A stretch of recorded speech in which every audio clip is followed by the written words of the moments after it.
Hello guys, let's start with another problem which is known as find lucky integer in an array. So we are given an array of integers R and a lucky number is an integer that has a frequency in an array equal to its own value. For example, if array contains 2 as an integer value, then its frequency or the count of that number 2 should also be 2, like in this example.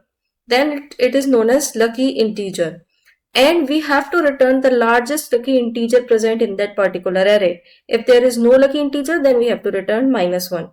So as you can see in the first example, there are two 2's, 1 3 and 1 4. So lucky integer is only 2 present here. Let's now try for the second example.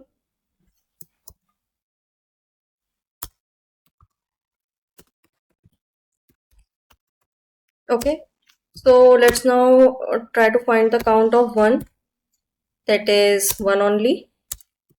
For 2, that is 2 at index 1 and 2. For 3, that is 3.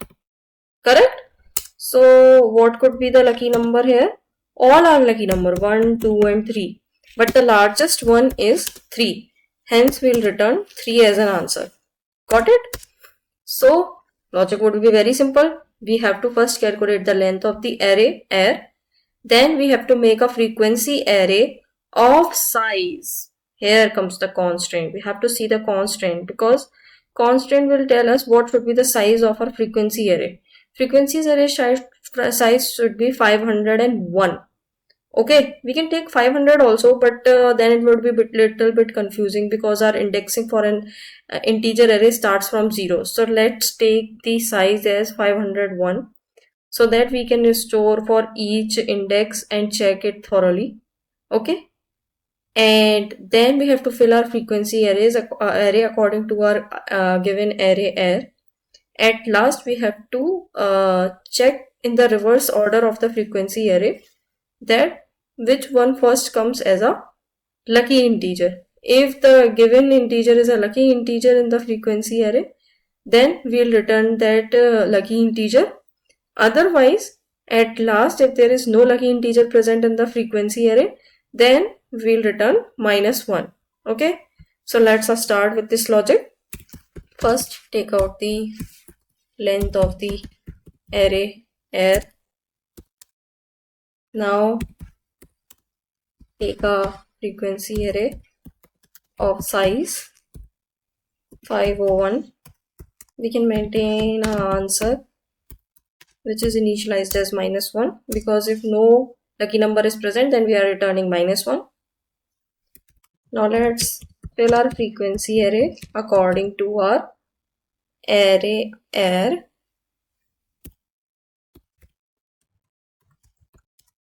So and frequency of p plus plus. At last, let's loop around in the reverse order because we need the largest lucky number. And I greater than equals to 1, I plus plus. We do not have to go till 0 the index of the frequency array. Okay, I minus minus, my bad. Yeah, so if frequency of I is equals to I, then we'll return I. Otherwise, at last, if nothing is present, then we'll return answer, that is -1. So what we are doing, we are first calculating the length of the array, then we are making a frequency array in which we will store the frequency of each and every integer present in the array R.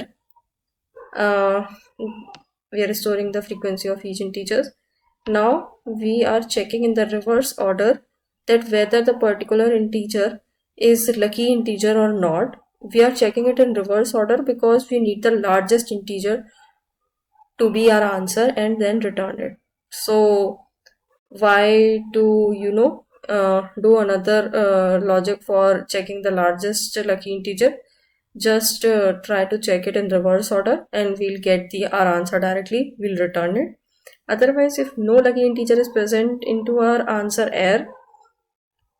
array, so then we'll return -1, which is already we have written in our answer. Okay. So what could be our time and space complexity? So time complexity is big O of n plus big O of 501, because we are in the worst scenario, we are traversing from 500 till 1. But as it's constant, we can see here it's constant. So it is only big O of n.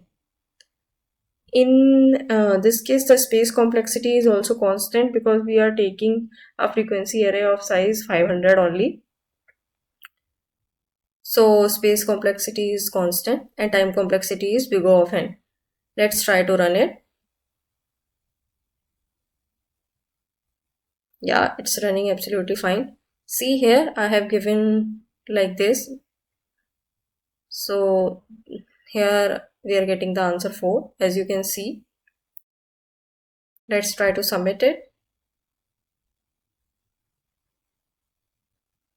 Yeah, it is working absolutely fine. That's it. Signing off. Please subscribe and like my videos. Bye bye.